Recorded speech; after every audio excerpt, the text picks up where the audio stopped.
बिहार की स्थिति आज पूरी तरह बदहाल है। आज़ादी के 75 सालों के बाद भी बिहार मजदूरों का ही कारखाना है। आज भी बिहार को दूसरे प्रदेश में दूसरे नज़रिया से देखा जाता है। इसके लिए बल्कि कोई राजनीतिक दल या नेता नहीं, बल्कि बिहार की जनता ही जिम्मेवार है। बिहार की स्थिति को अगर बदलना है तो जन जागरूकता से ही परिवर्तन लाया जा सकता है। उक्त बातें महापरिवर्तन आंदोलन बिहार के संयोजक, बिहार एसटीएफ के पूर्व डीआईजी, तेलंगाना के पूर्व जेल महानिदेशक आईपीएस विनय कुमार सिंह ने स्थानीय आरा परिषदन के सभागार में महापरिवर्तन बिहार से जुड़े सदस्यों को संबोधित करते हुए कही। इन्होंने आंदोलन के बारे में बताया कि महापरिवर्तन बिहार भोजपुर जिले के प्रत्येक गांव, पंचायत, प्रखंड एवं जिले में कर्तव्य निष्ठा एवं संघर्षशील साथियों की टीम बनाकर लोगों के बीच जन जागरूकता फैलाएगी और लोगों की सोच में परिवर्तन लाने के लिए कार्य करेगी। इन्होंने बताया कि महापरिवर्तन से जुड़े साथियों की टीम गांव स्तर पर ही छोटे छोटे झगड़े सुलझाने, शिक्षा के स्तर सुधारने, स्वच्छता अभियान चलाने एवं भ्रष्टाचार उन्मूलन के लिए संघर्ष करेंगे। वहीं हर स्तर के चुनाव में टीम के साथ ही गाँव के लोगों से विमर्श कर स्वच्छ एवं ईमानदार उम्मीदवार के चयन कर मत देने के लिए जागरूक करेंगे। महापरिवर्तन आंदोलन के जिला प्रभारी अखिलेश मिश्रा ने बताया कि जल्द ही रणनीति बनाकर गांव-गांव दौरा कर संगठन को मजबूत करने का कार्य किया जाएगा। इस मौके पर उपस्थित प्रमुख लोगों में शिव पुकार सिंह, आकाश राय, जयमंगल सिंह, संजीव कुमार, आदर्श पाठक, विवेक कुमार, आशीष कुमार, हर्षदेव पांडे, सम्राट सक्सेना, मिथिलेश यादव, राजेंद्र सिंह, हरेंद्र मिश्रा सहित कई प्रखंडों के प्रतिनिधि मौजूद रहे। बिहार 28 राज्यों में सबसे पिछड़ा हुआ प्रदेश है। राज्य 1947 में सभी राज्य एक साथ स्वतंत्र हुए। ऐसा कुछ तो हुआ बिहार में कि दूसरे राज्यों के लोग मालिक बन गए और बिहार के लोग मजदूर बन गए, और करीब करीब 80 से 85% मजदूर बिहार से पूरे देश में सप्लाई करता है।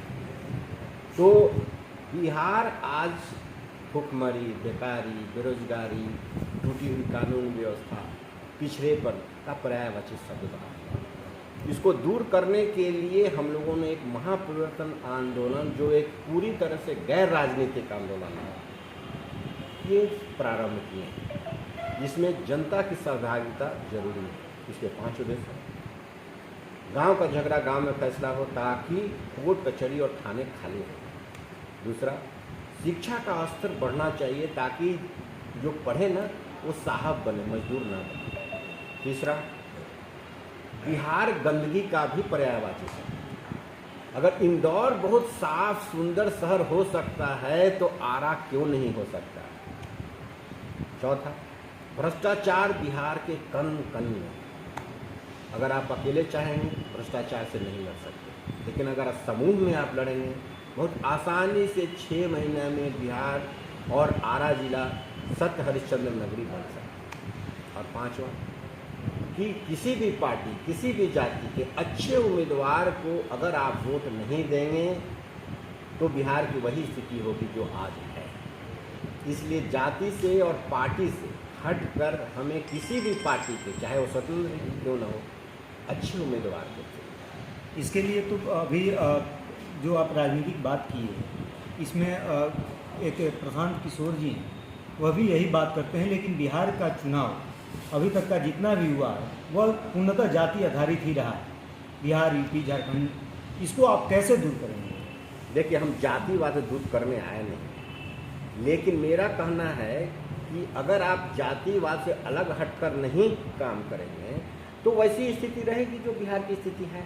इसमें मैं कुछ नहीं कर सकता, तो जनता ही कुछ कर सकती है। तो मेरा काम है उनमें ये चेतनता लाना कि अगर आप अपने बच्चों को मजदूर बनने से रोकना चाहते हैं तो आपको अच्छे उम्मीदवारों को जाति से हटकर देना पड़ेगा। और अगर आप नहीं देंगे तो अपने बच्चों के भविष्य के हत्यारे और उसको मजदूर बनाने का श्रेय हर माँ बाप को जाता है।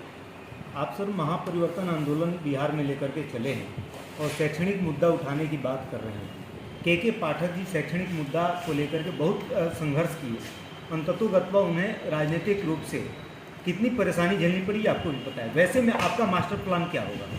देखिए, के पाठक हो या कोई भी, किसी भी व्यवस्था को एक व्यक्ति नहीं बदल सकता। उसके लिए जरूरी है कि जनता उसमें सहयोग दे। के पाठक जी का मुझे लगता है कि थोड़ा सा जो उनके साथ जो समस्या आई वो ये है कि जनता उनके साथ नहीं थी, उनका मन नहीं था, विद्यार्थी और शिक्षक दोनों उनके साथ नहीं थे। तो डंडे से आप कोई भी परिवर्तन नहीं ला सकते। तो इसके लिए जरूरी है कि जनता आपका साथ दे, और इसीलिए हम चाहते हैं कि एक ढांचा बने, ग्राम समिति, पंचायत समिति, उसके बाद जिला में प्रखंड शिष्टमंडल, जिला शिष्टमंडल। देखिए कैसे चेंज आता है।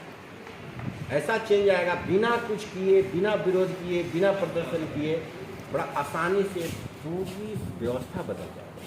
इसके लिए आप गांव-गांव में कैंप करने का काम करेंगे? नहीं, मेरा काम है कि जैसे कुछ लोगों को ये काम सौंपना। मैं कह रहा हूँ कि एक प्रखंड, जैसे मान लीजिए कि संदेश प्रखंड है। अब संदेश प्रखंड से हम एक किसी अच्छे व्यक्ति को चुनेंगे, उससे हम निवेदन करेंगे कि आप हर पंचायत से एक अच्छा व्यक्ति का नाम लें। वो अच्छा व्यक्ति अपने गांव, हर गांव से एक व्यक्ति चुने, उस पंचायत से, हर गांव से, और पंचायत समिति बने। बाद में जो गांव का व्यक्ति है वो अपने गांव में डुगडुगी पीटकर सबको बुलाकर 15 लोगों की समिति बने, सर्वसम्मति से, हर जाति से, हर वर्ग से, स्त्री पुरुष से। वही जो 15 लोगों की समिति है वो देखेगी कि हमारा स्कूल अच्छा से चले, हमारे गांव में कोई लड़ाई झगड़ा ना हो, सब कोर्ट कचहरी केस का वहीं निपटारा हो जाए, हमारे यहाँ स्वच्छ गांव बनाए ताकि गांव रिजर्व की तरह दिखे, कहीं भी भ्रष्टाचार हो तो गांव इसका विरोध करे, न कि कोई अकेले जाए। और गांव बैठे कि भाई ये 5-10 आदमी है उम्मीदवार, इसमें सबसे अच्छा उम्मीदवार कौन। अगर 5 गांव के लोग अगर एक साथ बैठकर ये सोच लें कि हम वोट केवल ईमानदार और अच्छे को देंगे, आपको मैं दावे के साथ कर सकता हूं कि सब पार्टियां अपना उम्मीदवार बदल दें, क्योंकि डरने का भय होता है। प्रॉब्लम क्या है? प्रॉब्लम ये है कि हम एक साथ बैठते ही नहीं, क्योंकि हमारी राजनीति ने हमारे समाज को इतनी बुरी ढंग से उसको तोड़ा है कि हम आपस के एक दूसरे के दुश्मन हो गए, और इस स्थिति में आप कोई भी सुधार नहीं, और बिहार की स्थिति वैसी ही रहेगी जैसी है। तो इसको बदलने के लिए तो भाई सब लोगों को सोचना पड़ेगा। और दूसरी बात, बिहार में जातिवाद नहीं, बिहार में विशुद्ध स्वार्थवाद, और जनता में जातिवाद नहीं है, लेकिन उनके पास कोई विकल्प नहीं है।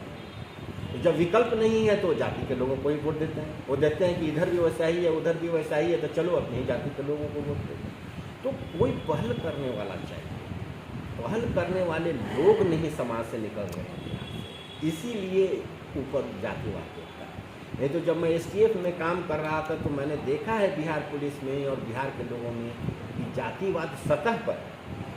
अगर आप और नीचे जाएंगे ना तो जातिवाद नहीं है वहाँ, और अगर जातिवाद रहता तो राबड़ी देवी जी राघोपुर से नहीं हारती। तो जो भी ये कहता है कि जातिवाद के आधार पर बिहार चलता है, ये गलत है।